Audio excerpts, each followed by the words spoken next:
what's the first thing that people will come back and say? We're exercising our freedom of religion. Islam version. There's documented proof of Islam version. There's a big problem in the Northern Virginia corridor where, Alawi was operating out of. Even in my home state of Georgia, there are two of these training camps. And so I think there's a recalcitrance at the senior levels of leadership in this country to deal with it.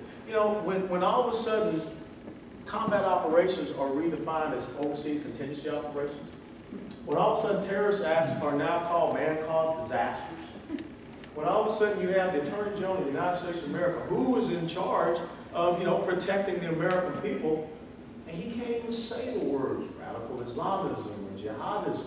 When you look at our national security strategy, ladies and gentlemen, there are more mentions about global warming in the national security strategy than there is about radical Islamism.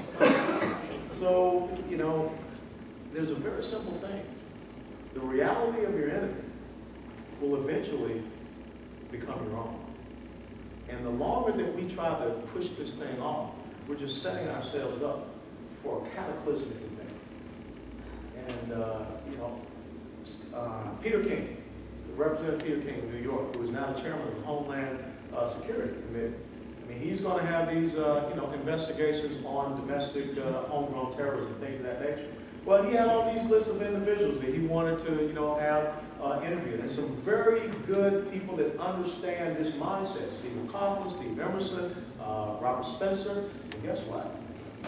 Certain groups put pressure on him, and this person's not going to testify, and that person's not going to testify. And I'm sure you guys have seen the little video which happened in Pompano Beach a couple of nights ago, and I gotta tell you, I ain't backing that.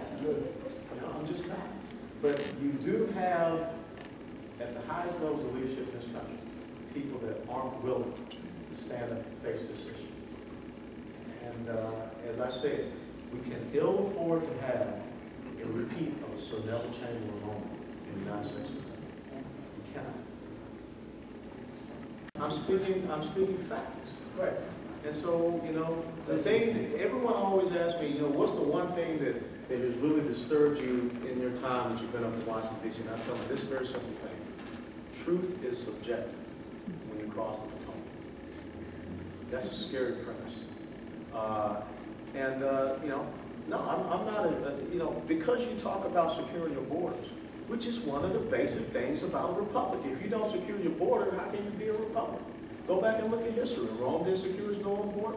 You saw what happened.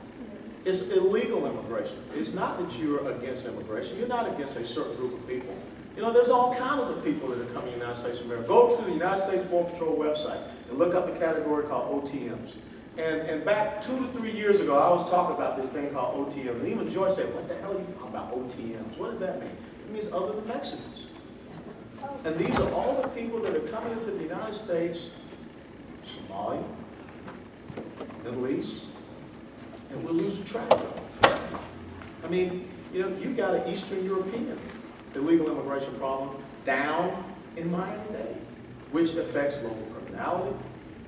This thing affects your health care, affects your education, affects your economy, it affects your national security.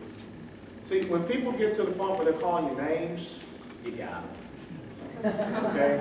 And just bear down, but you got them.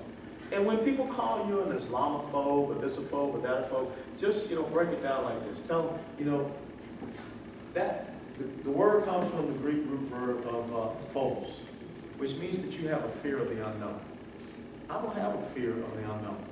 If I know who a person is, or I know what the situation is, and I'm talking about a viable solution, that's not a fear. That's really me recognizing the problem. Don't allow people, this building, you're a racist. How many times do we hear people call Tea Party, you're a racist? They were calling the Tea Party folks racist when I was at the rallies. It has nothing to do with racism. But that is a means by which people try to get you, within your own skin to be uncomfortable. Because nobody wants to be called racist. But let me tell you what you got to do. You got to fight through that. Because if you allow them to say that, it shuts you down. Then it's over. Who was the keynote speaker at CPAC this year? You. Last time I checked, they had a permanent tag.